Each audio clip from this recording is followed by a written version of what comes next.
አዲስ አበባን የአህጉረ አፍሪካ መንበርነቷንና የዲፕሎማቲክ ማዕከልነቷን በሚመጥን ልክ ለማልማት ባለፉት ጥቂት የለውጥ ዓመታት ረጅም ርቀት ተካሂዷል። ፈተናና ውስብስብ ችግሮች ያልበግራቸው በፌዴራል መንግስትና በከተማ አስተዳደሩ በሚከናወኑ አያሌ የመልሶ ማልማት ስራዎች ለዘመናት ጠይሞ የቆየው የመዲናዋ ገጽ ማንጸባረቅን ጀምሯል። የመዝናኛ አማራጭ የማይታሰብባት ሰውና ተሽከርካሪ እኩል የሚጋፋባት አዲስ አበባ አሁን በብዙ ተንፍሳ ሁሉም በየፈርጁ ስርዓቱን ይዞ ካለመበት ለመድረስ መጓዝን ችሏል። ልጆች በነጻነት እንዲቦርቁ፣ አዛውንቶች ካሻቸው እየተራመዱ ካሻቸው ተቀምጠው የኋላቸውን ካሁናቸው እየሰፉ ሊያወጉ የሚያስችል መደላድል ተፈጥሯል። በተደጋጋሚ ደጇን ለመርገጥ እድልን ያገኙት የአፍሪካ ፖለቲካል ኢኮኖሚ ተንታኝ ሎረንስ ፍሪማን መዲናዋ ባለፉት ጥቂት ዓመታት ውስጥ ተጨባጭ የሆነ ለውጥ እያስመዘገበች እንደሚገኝ ከአዲስ ሚዲያ ኔትወርክ ጋር በነበራቸው ቆይታ ተናግረዋል።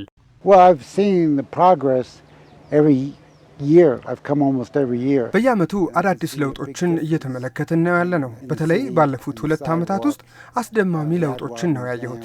የእግረኛ መንገዶች፣ ፓርኮቹን፣ ፕላዛዎቹን በሚገርም ሁኔታ ነው የሰሩት። እናም ከተማዋ ለነዋሪዎቿ እንድትሆን በሚሰራው ስራ ተጨባጭ ለውጦች አሉ። አሁን የትራፊክ መጨናነቅ የለም። ሁሉም ምቹ በሆነ አግባብ ነው የተሰራው። በአጠቃላይ ከተማዋ ተጨባጭ የሆነ ለውጥ ላይ ነው ያለች። አዲስ አበባን እንደ ስሙ አዲስ ለነዋሪዎቿ ምቹ ለቱሪዝምና ለኢንቨስትመንት ሳቢና ተመራጭ ለማድረግ የኮሪደርና የወንዝ ዳርቻ ልማት ስራዎችን ጨምሮ በርካታ ሰው ተኮር ስራዎች ተከናውነዋል፣ እየተከናወኑም ይገኛሉ።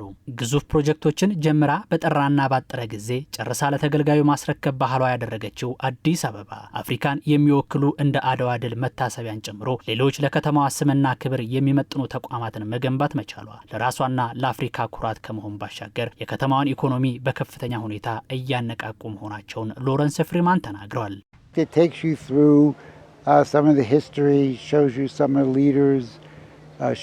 ታሪክን ቁልጭ አድርጎ በሚያሳይ መልኩ ነው የተገነባው። በወቅቱ የነበሩ የጦር መሪዎችን፣ የውጊያ መሳሪያዎችን እንዴት ሲዋጉ እንደነበር፣ በአጠቃላይ ኢትዮጵያውያን በምን አይነት አስቸጋሪ ሁኔታ ውስጥ ሆነው አኩሪ ታሪክ መጻፍ እንደቻሉ የሚያሳይ ታሪክን አጠቃሉ በውስጡ ይዟል።